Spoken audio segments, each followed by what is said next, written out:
Hello అండి విజ్ఞాన్ గారు. మన దేశానికి వచ్చిన ఒక ఫారెన్ లేడీ పైన అత్యాచారం జరిగింది అంటూ ఒక వార్త. అలాంటిది ఏమీ జరగలేదు. ఆమె మళ్ళీ జర్మనీ నుంచి వచ్చారట. జర్మనీ వెళ్ళిపోయారంటూ ఒక వార్త. పోలీసులు ఏం చెప్తున్నారు? అసలు ఏం జరిగింది? రీసెంట్లీ హంపి ఇష్యూ చూసాం. అవును. వీళ్ళు గ్రూప్ పైకి వెళ్తే అక్కడ జరిగిన దారుణం మనకు తెలిసిందే. సరే, అది మర్చిపోకముందే మళ్ళీ హైదరాబాద్లో మీర్పేట అంటే నాకు అమ్మో వాడే గుర్తొస్తాడు. ఈ మధ్య కాలంలో అన్ని మీర్పేట సరౌండింగ్స్ నుంచి వార్తలు వింటున్నాం. ఎక్కడి నుంచి తెలుసా? మీర్పేట నువ్వు అంటున్నావు కానీ హయత్ నగర్, మీర్పేట, ఎల్బీ నగర్ అంతా ఒకటే ప్రాంతం. అవును. అప్పుడెప్పుడో నిహారిక హరిహర కేసు దగ్గర నుంచి మొత్తం ఆ సర్కిల్లో ఎక్కువ.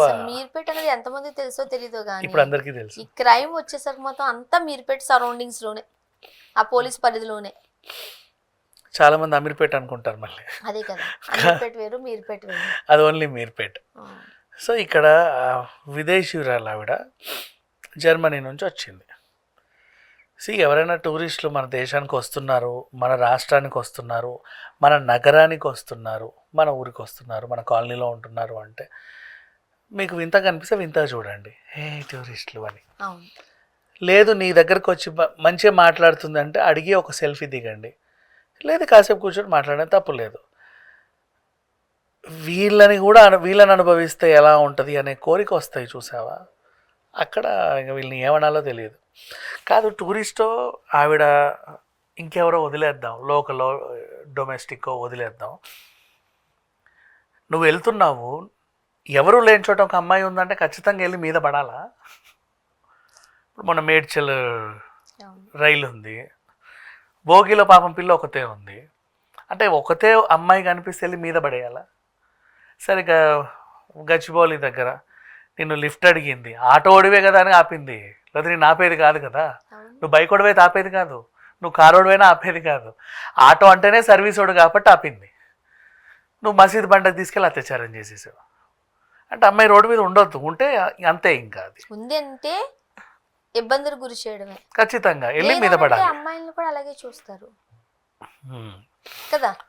ఎందుకు అలా చూడాలి? సరే, ఇప్పుడు వచ్చావు, ఆపావు, ఏమ్మా ఒంటరిగా ఎందుకు నిలబడ్డావు, ఏమన్నా అయిందా, నిన్న ఎవరన్నా వదిలేశారా, లేకపోతే ఇంట్లో గొడవపడి ఏమన్నా వచ్చావా, ఎక్కడో మీ ఇల్లు చెప్పు నేను చేరుస్తా, ఇలా మాట్లాడవచ్చు కదా. కొంతమంది ఒంటరిగా ఏంటంటే మైండ్ బాగాలేక కూడా ఏ లారీ కింద పడదామని వచ్చే వాళ్ళు కూడా కొంతమంది ఉంటారు. ఆ టైంలో నువ్వు కనుక కనుక్కుంటే ఆమెను కాపాడినోడు అవుతావుగా. ఇంకో యాంగిల్ ఎందుకు చూస్తున్నావు? ఖచ్చితంగా ఈమె మీద పడాలి ఈరోజు, అబ్బా ఏంటో తెలియాలి అని.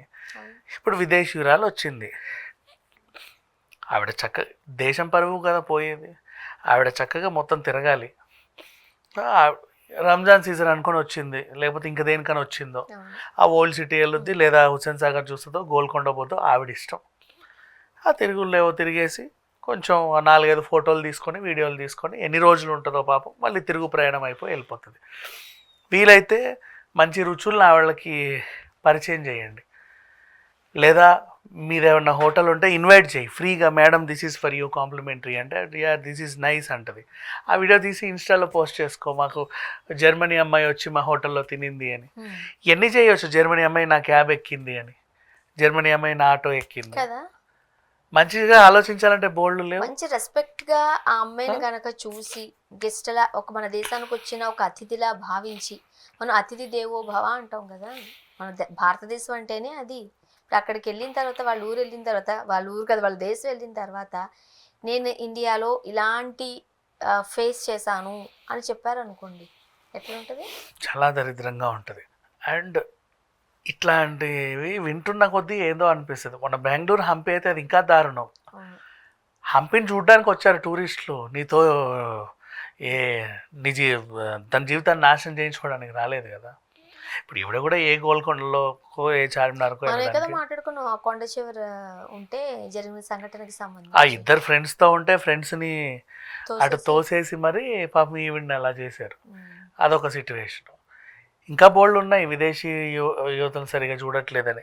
మన దగ్గర ఇక్కడికి వస్తారు మనకు central institute of foreign languages ఒకటి ఉంది, ఉస్మాన్ యూనివర్సిటీ వెనకాల, ఫారిన్ లాంగ్వేజెస్ నేర్పించేవి. ఇప్పుడు నువ్వు గూగుల్లో నీకు జాబ్ ఉంటుంది, ఫ్రెంచ్ లాంగ్వేజ్ మీద జాబ్ ఉంటుంది నీకు, అక్కడ నేర్చుకొని వస్తావు నువ్వు. ఇలా అక్కడ కూడా ఫారినర్స్ ఉంటారు, అడపదడప తిరుగుతూ ఉంటారు. ఎప్పుడు ఈ వార్త వినింది లేదా సర్కిల్ మొత్తంలో. మా అయితే తార్నాక దగ్గరికి వస్తారేమో, లేదా సికింద్రాబాద్ వెళ్తారు, షాపింగ్ చేసుకుంటారు, వస్తారు, అంతే. కొంచెం శివారు ప్రాంతాల్లోకి ఎవరైనా వచ్చారు అంటే ఇక వెంటనే వాళ్ళ మీద కన్నేయడం. మీరు పెట్టేందుకు వెళ్ళిందో పిచ్చిది, అటువైపు ఏముంటుంది తెలుసా, వండర్లా ఉంటుంది. సో ఆ టైంలో ఆమె లేట్ నైట్ ఎందుకు క్యాబ్ కోసం చూస్తున్నారు? క్యాబ్ కోసం, లేట్ నైట్ క్యాబ్ కోసమే చూస్తారు కదా అనేది. ఎక్కడికి వెళ్ళి వస్తున్నారో అయ్యో, సాధారణంగా వీళ్ళు కొంచెం జాగ్రత్తగానే ఉంటారు కదా, తెలియని ఏరియా, తెలియని ప్లేస్ కాబట్టి. అంటే వీళ్ళ ధైర్యం ఏంటంటే ఒక కంట్రీ కానీ కంట్రీకి వస్తే మమ్మల్ని ఏమనరు, ఎందుకంటే మా ఎంబసీ ఉంటుందన్న భయం వీళ్ళకు ఉంటుంది అని కాన్ఫిడెంట్గా ఉంటారు. కానీ తాగితే నేను మనిషిని కాదన్న విషయం వీళ్ళకి తెలిసినట్టు వాళ్ళకి తెలియదు కదా, అందుకని చెప్పేసి ఇలాంటివి అవుతూ ఉంటాయి. లిఫ్ట్ అడిగితే వాళ్ళు కాస్త ఇబ్బందులకు గురి చేశారు అని అన్నారు.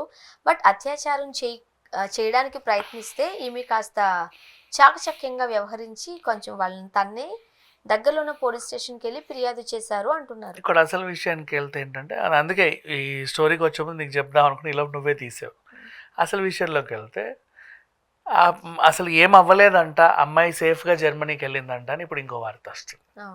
మరి లిఫ్ట్ అడిగినోడు ఎవడు, ఆ పిల్లని ఇబ్బంది పెట్టింది ఎవరు? ఆ ఇబ్బంది పెట్టిన మాట అయితే వాస్తవం. బట్ ఎలాంటి అత్యాచారం ఆమె పైన జరగలేదు. ఆమె చాకచక్యంగా వ్యవహరించి వాళ్ళ నుండి తప్పించుకుని పోలీస్ స్టేషన్ లో కంప్లైంట్ ఇచ్చారు. ఆ పిల్ల బ్రేవ్ కాబట్టి చేసింది. అదే, కాకపోతే ఏంటి, నువ్వు చేసేవాడివే కదా ఏదో ఒకటి. ఒకరినైతే ముగ్గురు ఉన్నారు అంట, అందులో ఒకరిని పట్టుకుంటే అందులో ఆ అమ్మాయి మమ్మల్ని కాస్త ఉల్టా చేసింది అని చెప్పేసి వీడు చెప్పాడు. డబ్బులు అడిగింది అని చెప్పారు. దేశం కాని దేశం వచ్చినప్పుడు కిమ్ ఖామ్ అనకుండా ఉంటారు, మనది కాదు అన్నప్పుడు వాళ్ళు చెప్తే చూడండి. దేశం కానీ దేశం నీ దగ్గర 1000 రూపాయలు 2000 దొబ్బడానికి వస్తారు వాళ్ళు. ఎందుకు ఎన్ని డబ్బులు తీసుకుంటారు? ఉండాలి వాళ్ళ దగ్గర? అదే కదా, ఒక్కరే వచ్చారంట. ఆమె ఉండేది గోల్కొండ హోటల్లోనంట. ఇక్కడ మన మాసప్ ట్యాంక్ దగ్గర గోల్కొండ హోటల్. చాలా మంది గోల్కొండ కిలా అని రాస్తున్నారు. నేను అందుకే చెప్పా, గోల్కొండ హోటల్లో దిగింది. ఎంత ఉంటది కాస్ట్? ఆబ్వియస్లీ ఫారినర్స్కి ఫారినర్స్ అనే కాదు, 5000 స్టార్టింగ్ ఆర్ 10,000 వరకు ఇంచుమించు ఉంటుంది కదా. అంటే నువ్వు రోజుకి 5,000 ఇచ్చి, ఇప్పుడు మనం ఎక్కడికైనా వెళ్ళామనుకో ఎంత తక్కువలో వస్తుందని చెప్పి ఆ మేక్ మై ట్రిప్లో అది ఇది వెతుక్కుని పోతాం.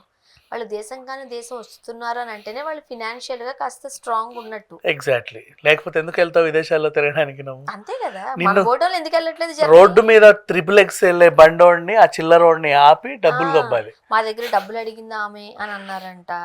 మళ్ళీ ఆమె మమ్మల్ని ఏదో ఇబ్బందులకు గురి చేశారు అని చెప్పారంట. అది ఇంకా దేశం పరువు తీసుకోవడం అవుతుంది కదా. మన పిల్లలు వీడిచ్చే కంప్లైంట్ వినడం కూడా అసహ్యంగా లేదు. 32 రూపాయలు రాళ్ళ కూడా ఎందుకు మాట్లాడతాడు అలాగా? సేఫ్ గా ఆ పిల్ల అయితే వెళ్ళిపోయింది, సంతోషం. ఏం జరిగింది అనేది పక్కన పెట్టేస్తే, జర్మనీ యువతిలో జర్మనీలో కూడా మన పరువుని హ్యాపీగా తీసేసుకున్నాం. ఇంకెన్ని కంట్రీలు పరువులు తీసుకోవాలి?